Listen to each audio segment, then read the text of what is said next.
Support for Seattle Now comes from the Pacific Northwest Waterways Association with the Columbia Snake River System, providing clean energy and sustainable commerce as Washington aims for carbon neutrality by 2030. Learn more at pnwa.net/rivervalues. Hey, it's Patricia Murphy. It's Friday, Casual Friday, and this is Seattle Now. Old Seattle took a beating this week. Bartell was sold to Rite Aid, and we learned the iconic Elephant Super Car Wash is closing too. But at least we are the other Washington, am I right? Crosscut's Knute Berger and local author and activist Shaun are here to break it all down. But first, let's get you caught up. Governor Inslee is extending protections for renters until the end of 2020. This way, people who lose their jobs because of COVID can stay in their homes. Inslee first announced a moratorium on evictions in March. The governor also unveiled $15 million in federal funding for businesses impacted by the pandemic. Washington's Supreme Court has unanimously thrown out efforts to recall Mayor Durkan. The recall effort blamed Durkan for police use of tear gas in this summer's protests. The justices determined the charges against the mayor were factually and legally insufficient. And if you're still feeling giddy about the Storm's fourth championship win earlier this week, they'll be having a virtual rally today. It'll take place at 4 p.m. Make sure you register ahead of time if you want to watch. Several players will speak, as well as the head coach, Gary Kloppenberg. Before the rally, several players, including MVP Breanna Stewart, will raise the Storm flag on the Space Needle.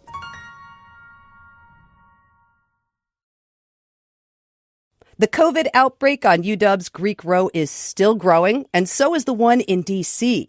According to an internal memo, more than 30 White House staffers have now tested positive for coronavirus, so a lot more people than we've actually heard about publicly. And of course, been about a week since we learned that President Trump himself has COVID. And honestly, it has been hard to pay attention to anything else. Knute Berger is here. He's an editor at large for Crosscut. Hey, Knute, when did you start paying attention to the news other than COVID at the White House this week? Oh, news other than COVID. I think I'm still there. Yeah. I think a lot of us are. Shaun is here as well. He's the policy campaign manager at the Statewide Poverty Action Network. Hey, Shaun, have you been able to look away? Have you been hyper-focused on the super spreader event out of D.C.? No, I have not been able to look away. And certainly, I think I speak for a lot of Seattleites in saying that my screen time statistics, that I saw on Sunday really reflect just the extent to which we've been sort of glued to our phones, checking not only on obviously the health of the president of the United States, but the health of the electorate broadly, the health of everyday people who are just, I think at this point in time, just kind of ready for 2020 to take a bow. Yeah. I doom scrolled all weekend. Man, even my iPhone is warning me I have a problem at this point. And it seems like 2020 just keeps upping itself every single week. Knute, how are you processing this? Well, I'm doing what you guys are doing. I'm looking at Twitter way too much. My wife actually asked me recently for help to get her off. And, so we're talking about, banning the phones from the bedroom and that kind of thing, because it's really like an addiction. But it's so compelling. There's so many things happening, and it's coming out in dribs and drabs. So I'm looking at who got infected today in the White House? What was the result of, that guy's test? Is Giuliani sick yet? I know. And it feels like at this point it's bad for my health. I notice even my blood pressure is ticking up a little bit this week. And Shaun, the American Psychological Association says, in fact, that 2/3 of Americans say this election is more stressful than 2016. And it totally feels like that.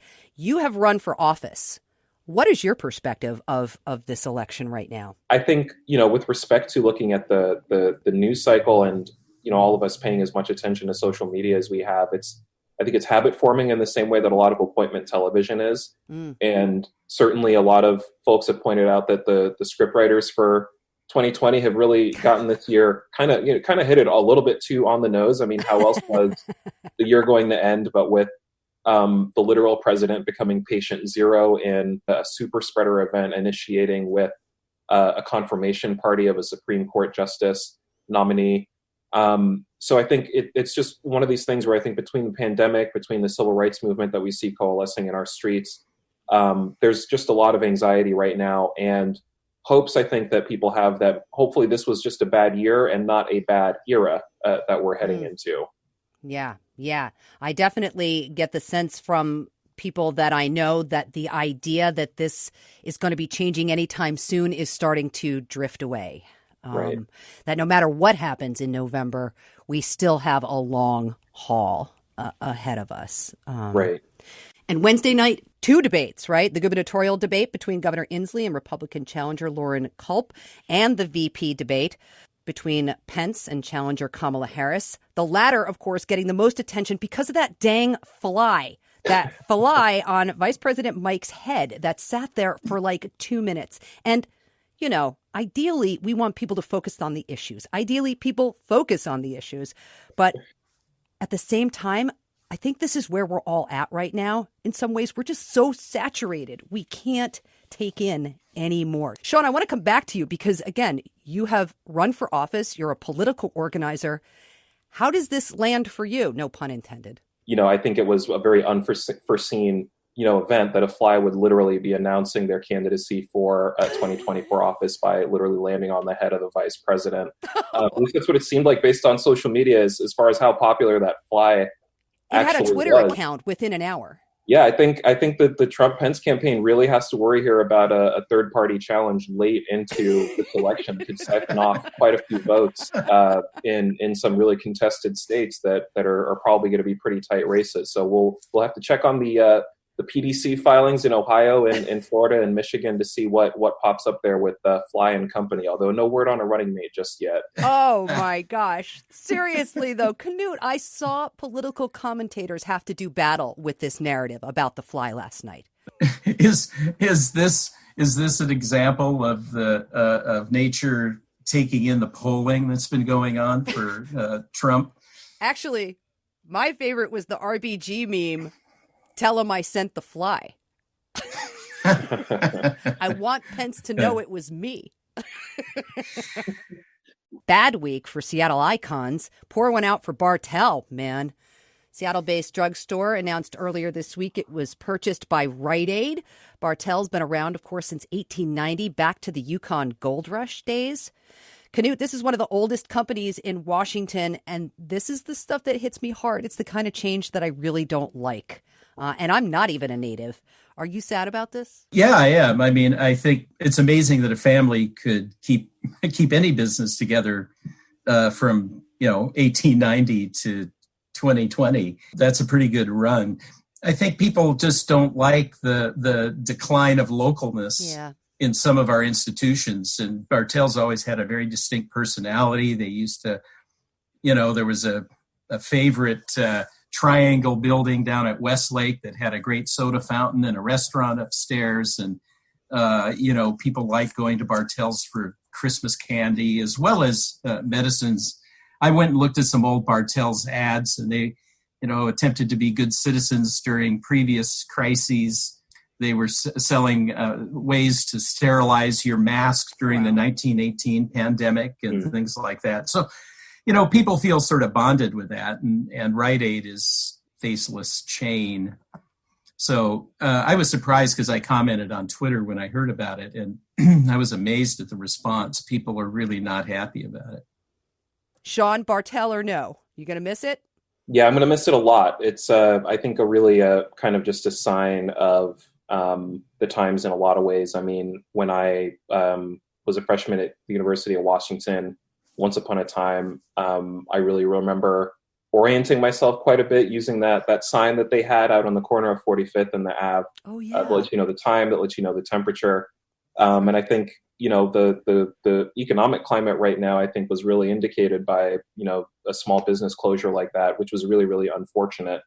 It's a difficult time. And these are reminders that, those local chains, they're not as sustainable. And Bartell even said it themselves. This pandemic made it really difficult for us. Right. And they featured local products, right? Like almond roca and applets and cutlets, which I think are awful, but that's okay. Just tweet at me. That's probably the most controversial thing that's been said on this podcast so far. For as much ground as we've covered up to this point, between the fly, between COVID, between Trump, I really think this is going to be the thing that's going to land you in hot water on social networking. I'm going to get mail. And the other thing that's leaving, again, heartbreak. The Elephant Car Wash is going to close. That awesome sign, it's probably going to go live at Mohi, that big pink elephant giving itself a bath with its trunk. Is it sad that we have to go to see this pink elephant in a museum, Knute? Yeah, it will be if they can fit it in the door. Right? Mohi has become the place that saves our signs, whether it's the Rainier Beer sign or the old tow truck or whatever. We're probably due to have some sort of a park near Mohi turned into some kind of outdoor sign park. Oh my gosh, it's going to be like a weird, bizarre neon park. It would be cool. I drive by, before the pandemic, I was driving by the Pink Elephant sign almost every day. And I used the car wash. It was really convenient working down near Seattle Center. But even it was so hard to get to. I mean, I think there are factors. It's on a weird piece of property with all the construction down there. It's hard to figure out like how to get in there because there's little one-way streets and things are blocked off. And I think I felt like I think I wrote a piece like several years ago, like this pink elephant is doomed because of all the development here. So I've been sort of surprised it's lasted as long. But I'll hate to see it go. Everybody loves that thing. And if you're from Seattle, that's how you give people directions. You say, well, you go down Denny. Mm-hmm. And then when you get to that pink elephant sign, you turn left, Right. And we need landmarks like that to help us get around. Especially since the city's looking so homogenized lately. Well, you can't really say, well, drive down to that Amazon tower, which is one of 10 Amazon towers that look just identical. And you'll think you're in Bellevue, but, it doesn't work as well. No. Shaun, what do you think? Well, I think it's fitting. We were talking earlier about sort of the increasingly wayward direction of the Republican Party, the GOP, whose symbol is the elephant. And now we have the actual physical displacement of perhaps the best known elephant in the city of Seattle here. So bad year for the Republicans. We'll see how November turns out, if we can turn this thing around for elephants everywhere. I think we're done here. All right, that's our show for today. Thanks so much to my guests, Knute Berger, the Mossback, and Shaun Scott. He's the policy campaign manager at the Statewide Poverty Action Network. Thank you, both of you. Great to be here. Thanks. Thank you so much. Have a good weekend. Seattle Now is produced by Caroline Chamberlain Gomez, Clare McGrane, Sophie Reed, and Jason Pagano. Matt Jorgensen does our music. I'm Patricia Murphy. See you Monday.